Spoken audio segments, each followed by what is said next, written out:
doon. Wala na. Ano? Maraming katawan ng Nakikita namin doon. Mga anghel nagniningning. Parang araw. Sabi nila, bakit tinahanap niyo ang buhay sa mga patay? Totoo ito. Maniwala kayo. Totoo ito. Nakita namin sila. Tingnan ninyo. Walang laman ng libingan. Wala na ang Panginoon. Pedro, maniwala ka sa amin.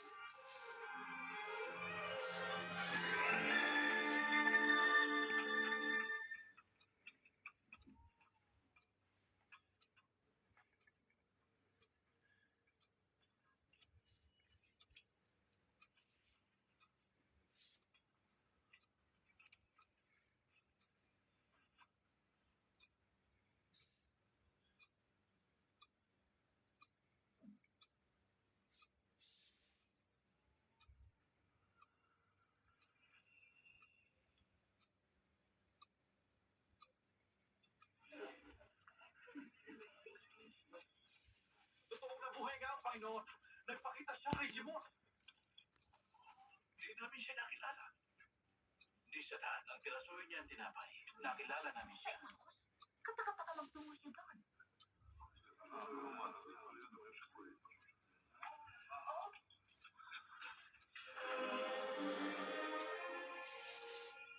Sumainyo ang kapayapaan.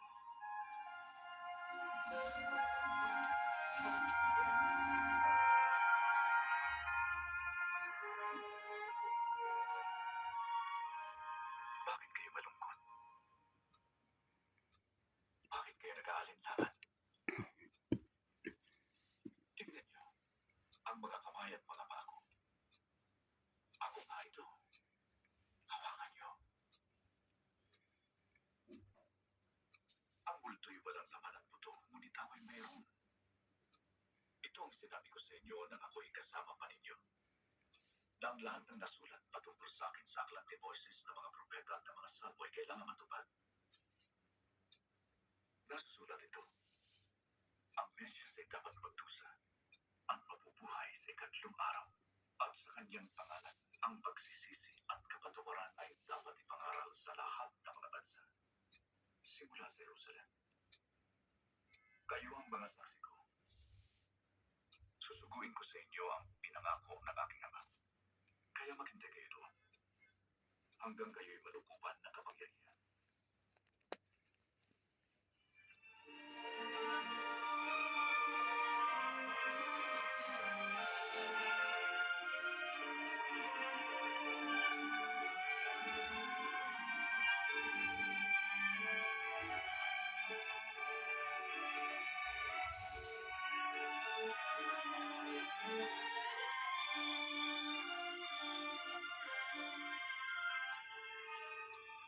Pagpalain kayo ng Diyos at ingatan kayo. Naibigay na sa akin ang lahat ng kapangyarihan sa langit at sa lupa. Kaya nga humayo kayo at gawin ninyong alagad ko ang lahat ng bansa. Bautismuhan niyo sila sa pangalan ng Ama, ng Anak, at ng Espiritu Santo. Turuan niyo silang sumunod sa lahat ng iniutos ko sa inyo. Narito, ako'y sumasa inyong palagi hanggang sa katapusan ng sanlibutan. Amen.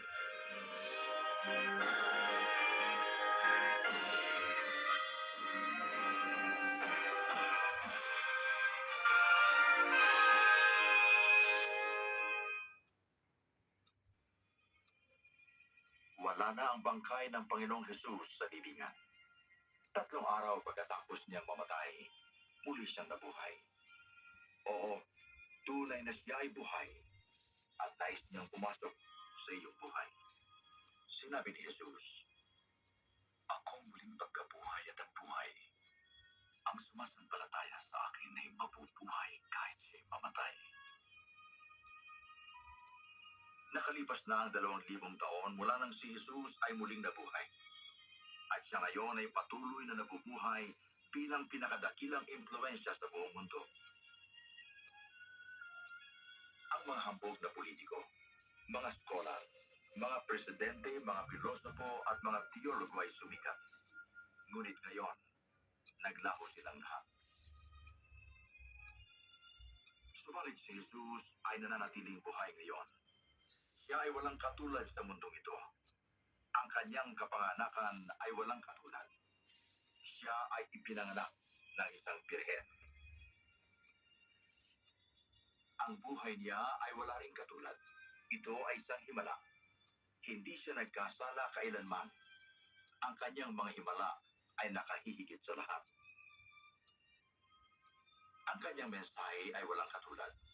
Siya ay nag-aalok ng pag-ibig, pagpapatawad, at bagong buhay sa sino mang tatanggap sa kanya bilang Panginoon at tagapagligtas.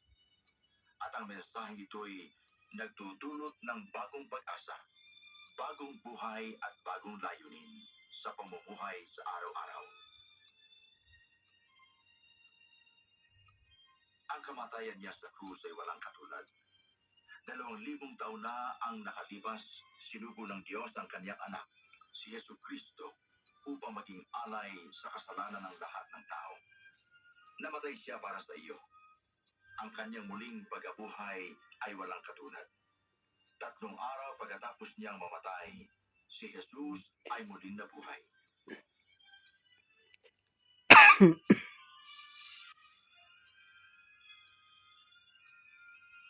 Ang kanyang kapanganakan, ang kanyang buhay, ang kanyang kamatayan, at ang kanyang muling pagkabuhay ay nagpapatunay na si Jesu Kristo ay tunay na anak ng Diyos, ang tagapagligtas ng lahat ng tao. Ang Jesus na ito'y buhay ngayon. Nais niyang pumasok sa iyong buhay. Patawarin ka sa iyong kasalanan at bigyan ka ng masaganang buhay. Pakinggan mo ang kanyang mga salita. Lumapit kayo sa akin, kayong lahat na napapagalat na bibigat ang lupa, at kayo pagpapahingahin ko. Ako ang daan, ang katotohanan at ang buhay. Walang sino mang makapupunta sa Ama, kundi sa pamamagitan ko. Sinasabi ng Biblia, sapagkat ang lahat ay nagkasala at hindi nakaabot sa kaluwalhatian ng Diyos. Sinasabi rin, ang kabayaran ng kasalanan ay kamatayan. Ngunit ang kaloob ng Diyos ay buhay na walang hanggan kay Kristo Jesus na ating Panginoon. Nang namatay si Jesus, pinayaran niya ang iyong kasalanan at handang pumasok sa iyong buhay. Naririto, nakatayo ako sa pintuan at tumutugtog. Kung sino man ang tirinig sa aking tinig at magbubukas ng pinto, ako'y papasok sa kanya. Upang maranasan mo ang pag-ibig ni Jesus at ang kanyang pagpapatawad at tumanggap ng buhay na walang hanggan, kailangang tanggapin mo siya bilang handog ng Diyos para sa iyong mga kasalanan. Kung ito ang nasa ng iyong puso, manalangin ka ng may pananampalataya na si Jesus ay maghari sa iyong buhay. Ito ay mungkahing panalangin. Sasabihin ko muna, Panginoong Jesus, kailangan kita. Salamat sa pagkamatay mo sa krus para sa aking mga kasalanan. Binubuksan ko ang aking puso at tinatanggap kita bilang aking tagapagligtas at Panginoon. Ikaw ang maghari sa trono ng aking buhay. Gawin mo po akong isang taong namumuhay ayon sa iyong kalooban. Amen. Kung ito ang nasa ng iyong puso, manalangin ka ngayon saan ka man naroroon. Sumunod ka sa akin ng tahimik habang inuulit ko ito ng dahan-dahan.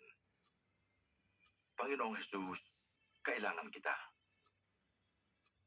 Salamat sa pagkamatay mo sa krus para sa aking mga kasalanan. Binubuksan ko ang aking puso at tinatanggap kita bilang aking tagapagligtas at Panginoon. Ikaw ay maghari sa trono ng aking buhay. Gawin mo po akong isang taong namumuhay ayon sa iyong kalooban. Amen.